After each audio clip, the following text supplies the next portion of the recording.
Hi guys, एक बार फिर स्वागत है आप सभी का हमारे यूट्यूब चैनल एग्ज़ाम एकेडमी पर, जहां पर हम एग्ज़ाम से रिलेटेड सभी तरीके के नोटिफिकेशन और जॉब से रिलेटेड सभी इंफॉर्मेशन को आप तक सबसे पहले पहुंचाने का काम करते हैं। तो गाइस, आज हम इलाहाबाद हाई कोर्ट के ऊपर आए हुए रेवेन्यू ऑफिसर की वैकेंसी पर बात करेंगे। यहाँ पर आप लोग इनके जब ऑफिशियल वेबसाइट पर जाएंगे तो आप लोगों को यहाँ पर एक नोटिफिकेशन मिलेगा, जिसमें एक नोटिस मेंशन किया गया है, जिसमें लिखा गया है कि notice for requirement of revenue officer Hindi and revenue officer Urdu in the establishment of high court Allahabad. तो चलिए इनके नोटिफिकेशन को डाउनलोड करके इनके नोटिफिकेशन में मेंशन किए गए सारे इंस्ट्रक्शन को स्टेप बाय स्टेप पढ़ लेते हैं और इनके लास्ट डेट के ऊपर भी चर्चा कर लेते हैं। हम लोगों ने यहाँ पर इनका नोटिफिकेशन डाउनलोड कर लिया है और आप लोग यहाँ पर देख सकते हैं कि इसका जो एग्ज़ाम है वो नेशनल टेस्टिंग एजेंसी द्वारा कराया जा रहा है। यानी कि अब इलाहाबाद रेवेन्यू ऑफिसर का जो एग्ज़ाम है वो नेशनल वो एनटीए द्वारा ही कंडक्ट कराया जाएगा। इसमें आप लोग देख सकते हैं कि इसमें जो रिक्वायरमेंट है वो रेवेन्यू ऑफिसर हिंदी और उर्दू के लिए यहाँ पर वैकेंसी मांगी गई है। आप लोग यहाँ पर जब इस नोटिफिकेशन पर नीचे आएंगे तो सबसे पहले आप लोगों को यहाँ पर इसके स्टार्टिंग डेट और लास्ट डेट के बारे में मेंशन कर दिया गया है। मैं आप लोगों को बता दूं कि ये जो फॉर्म है वो 22 अक्टूबर को ही रिलीज़ हो गया था। जो 11 नवंबर तक इसका लास्ट डेट है। तो आप लोगों के पास अभी काफ़ी दिन बचे हुए हैं। तो जिन लोगों ने अभी तक इस फॉर्म को फिलअप नहीं किया है और इस फॉर्म में इंटरेस्टेड हैं तो वो इस फॉर्म को ज़रूर भर दें। यहाँ पर इनके एग्ज़ामिनेशन फ़ीस के ऊपर अगर बात कर ले तो आप लोग देख सकते हैं कि यहाँ जो revenue officer Hindi requirement examination 2021 के लिए जो एप्लीकेशन मांगा गया है उसमें जनरल और ओबीसी के लिए 800 रुपये फ़ीस रखा गया है और एसटी एससी के लिए 600 रुपये यहाँ पर फ़ीस रखा गया है। इसमें अगर रेवेन्यू ऑफिसर उर्दू रिक्वायरमेंट 2021 के लिए अगर बात किया जाए तो उसमें भी 800 रुपये ही फ़ीस रखा गया है और एससी एसटी कैंडिडेट के लिए 600 रुपये यहाँ पर फ़ीस मेंशन किया गया है। यहाँ पर अगर आप लोग थोड़ा सा ध्यान लेंगे, मैं आप लोगों को जूम करके दिखा देता हूँ। यहाँ पर आप लोग देख सकते हैं ये जो करेक्शन का जो ऑप्शन दिया गया है, इसमें आप 13 नवंबर और 14 नवंबर तक अपने फॉर्म में करेक्शन कर सकते हैं। अगर किसी तरीके की कोई गलती आप लोगों के फॉर्म में रहती है तो आप लोगों को इस फॉर्म में करेक्शन का ऑप्शन दिया जाएगा, जिसमें आप लोग 13 से 14 तारीख के बीच में अपने फॉर्म में करेक्शन कर सकते हैं। यहाँ पर जो उर्दू रेवेन्यू ऑफिसर उर्दू के लिए जो फॉर्म भर रहे हैं उनके लिए भी जो करेक्शन का डेट है वो सेम डेट है 13 नवंबर से 14 नवंबर के बीच में। यहाँ पर आप लोग देख सकते हैं कि यहाँ पर मेंशन कर दिया गया है कि candidate can apply for the post of revenue officer Hindi and revenue officer Urdu और for both through online application mode. यहाँ पर जो आप लोगों का फॉर्म भरने का प्रोसेस है वो ऑनलाइन एप्लीकेशन द्वारा इस फॉर्म को भरा जाएगा। यहाँ पर मेंशन कर दिया गया है कि the application from any other mode shall be not accepted. तो आप लोग अपने फॉर्म को सिर्फ ऑनलाइन ही इनको सबमिट कर सकते हैं।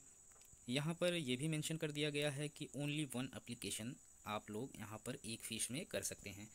ये आप लोग देख सकते हैं कि अगर आप लोग जो हैं कि बोथ पेपर यानी कि हिंदी और उर्दू दोनों में अगर आप लोग एप्लीकेशन करना चाहते हैं तो आप लोगों को डबल फ़ीस मेंशन करनी पड़ेगी, यानी 2 पेमेंट आप लोगों को करना पड़ेगा। उर्दू के लिए अलग और हिंदी के लिए अलग पेमेंट करना पड़ेगा। यहाँ पर इनके पे स्केल के ऊपर भी बात कर सकते हैं। यहाँ पर आप लोग देख सकते हैं पोस्ट का नाम मेंशन है, यहाँ पर पोस्ट नंबर, साथ ही साथ यहाँ पर पे स्केल और क्वालिफिकेशन का यहाँ पर सारा डिटेल्स दिया गया है। अगर रेवेन्यू ऑफिसर हिंदी के लिए यहाँ पर देखें तो इसमें जो है कुल टोटल 27 पोस्ट हैं यानी वैकेंसियाँ हैं। इसका जो पे स्केल है वो 47,600 से 1,51,100 रुपये इसमें सैलरी रखी गई है। क्वालिफ़िकेशन के बारे में अगर देख लिया जाए तो आप लोगों को बैचलर डिग्री का सर्टिफिकेट आपके पास होना ज़रूरी है। अगर आप लोगों के पास बैचलर डिग्री नहीं है या फिर उसकी समकक्ष कोई डिग्री है तो भी आप लोग इस फॉर्म को फिलअप कर सकते हैं। इसके साथ ही आप लोगों के पास कंप्यूटर का कोई सर्टिफिकेट होना ज़रूरी है, कोई डिग्री हो या डिप्लोमा हो या तो फिर आप लोगों के पास ओ लेवल का सर्टिफिकेट हो या फिर CCC का सर्टिफिकेट हो, और साथ ही साथ आप लोगों को डाटा एंट्री का नॉलेज भी होना चाहिए। उसके साथ ही डाटा एंट्री के साथ ही आप लोगों का जो टाइपिंग स्पीड है उसमें आप लोग प्रति मिनट जो है 25 वर्ड जो है इंग्लिश में टाइप करने की क्षमता होनी चाहिए। रेवेन्यू ऑफिसर जो रेवेन्यू ऑफिसर उर्दू का जो पोस्ट है, रेवेन्यू ऑफिसर उर्दू का जो पोस्ट है इसमें कुल टोटल 2 पोस्ट हैं। इसमें जो सैलरी रखी गई है वो रेवेन्यू ऑफिसर हिंदी के बराबर ही रखी गई है, 47,600 से लेकर 1,51,100 रुपये यहाँ पर सैलरी मेंशन की गई है। इसमें अगर क्वालिफ़िकेशन की बात रेवेन्यू ऑफिसर उर्दू के क्वालिफ़िकेशन की बात की जाए तो इसमें जो आपका बैचलर डिग्री है वो अरबिक लिटरेचर, पर्शियन लिटरेचर और Urdu literature as one of the subject from a university, यानी कि आप लोगों के पास किसी या फिर आप लोगों के पास अरबियन, पर्शियन या फिर उर्दू लिटरेचर से संबंधित किसी एक सब्जेक्ट से आप लोगों का ग्रेजुएशन कंप्लीट होना चाहिए। और साथ ही अगर इसके समकक्ष आप लोगों के पास अदीब ए कामिल एग्ज़ामिनेशन फॉर्म जामिया उर्दू अलीगढ़ से अगर आप लोग इस एग्ज़ाम को क्वालिफाई किए हुए हैं तो आप लोग तब भी इस फॉर्म को फिलअप कर सकते हैं। या फिर आप लोगों के पास ग्रेजुएशन के समकक्ष कोई दूसरी डिग्री हो तो भी आप लोग इस फॉर्म को फिलअप कर सकते हैं। और इसके साथ आप लोगों के पास ओ लेवल का सर्टिफिकेट जो है वो रहना अनिवार्य है, या फिर आप लोगों के पास ओ लेवल नहीं है तो आप लोग ट्रिपल सी के सर्टिफिकेट को भी इसके साथ लगा सकते हैं। और उसके साथ डाटा एंट्री का जो प्रोसेस है उसमें भी आप लोगों को डाटा एंट्री की नॉलेज होनी ज़रूरी है, और इसमें 25 वर्ड इंग्लिश टाइपिंग का भी आप लोगों के पास सर्टिफिकेट होना चाहिए।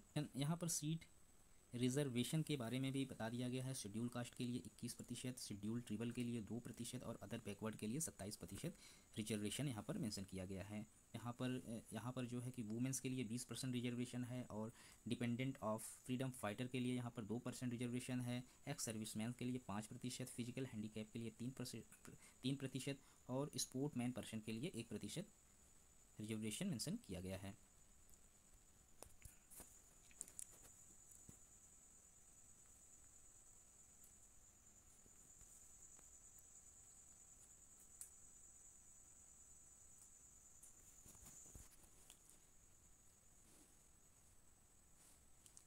यहाँ पर आप लोगों के यहाँ पर एज रिलैक्सेशन के ऑप्शन में आप लोग देख सकते हैं कि ये जो 5 ईयर का जो रिलैक्सेशन कैंडिडेट को दिया गया है, इसमें SC ST,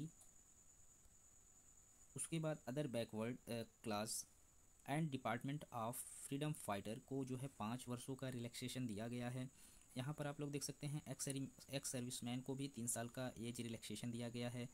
फिर यहाँ पर आप लोग देख सकते हैं कि अगर कोई कैंडिडेट जो है फिजिकल हैंड है तो उसको 15 वर्षों का जो है रिलैक्सेशन दिया जाएगा। तो यहाँ पर आप लोग इनके सिलेबस को भी देख सकते हैं। यहाँ पर पार्ट 1 और पार्ट 2 करके 2 पार्टों में इनके सिलेबस को बांट दिया गया है, जिसमें पार्ट 1 में जनरल स्टडीज़ है जो for both revenue officer Hindi and revenue officer Urdu, यानी दोनों कैटेगरीज़ के लिए हिंदी और इंग्लिश दोनों के लिए सेम सिलेबस है। आप लोग इस सिलेबस को डाउनलोड कर लें। यहाँ पर आप देख सकते हैं कि जो एग्ज़ाम का जो टाइप है वो multiple choice objective type test in computer base module के थ्रू आप लोगों का एग्ज़ाम होगा, यानी CBT माध्यम से आप लोगों का एग्ज़ाम कराया जाएगा। इसमें कुल टोटल नंबर जो है 200 अंकों का दिया गया है, जिसमें कुल 200 मार्क्स मिलेगा। एग्ज़ाम देने की जो समय सीमा है वो 3 घंटे का एग्ज़ाम आप लोगों का लिया जाएगा, जो तकरीबन 180 मिनट में संपन्न कराया जाएगा। आप लोग यहाँ देख सकते हैं कि इनके नोटिस में ही मेंशन कर दिया गया है कि नो निगेटिव मार्किंग, यानी किसी तरीके का कोई निगेटिव मार्किंग नहीं है, और नो मिनिमम क्वालिफिकेशन मार्क, और किसी तरीके का कोई मिनिमम क्वालिफिकेशन मार्क नहीं रखा गया है। आप लोग इस नोटिफिकेशन को डाउनलोड करके इसके सारे इंस्ट्रक्शन को अच्छी तरीके से पढ़ लें, ताकि आप लोगों को फॉर्म भरने में किसी तरीके की कोई असुविधा न हो। अगर किसी तरीके की कोई क्वेश्चन आप लोगों के मन में रहता है तो आप लोग हमें कमेंट बॉक्स में मैसेज करके पूछ सकते हैं। हमारे द्वारा उस मैसेज का रिप्लाई ज़रूर दिया जाएगा। उम्मीद करता हूँ आप लोगों को ये वीडियो काफ़ी पसंद आया होगा। वीडियो में बने रहने के लिए आप लोगों का बहुत बहुत शुक्रिया। मिलते हैं एक नए वीडियो में नए इन्फॉर्मेशन के साथ, तब तक के लिए थैंक यू सो मच।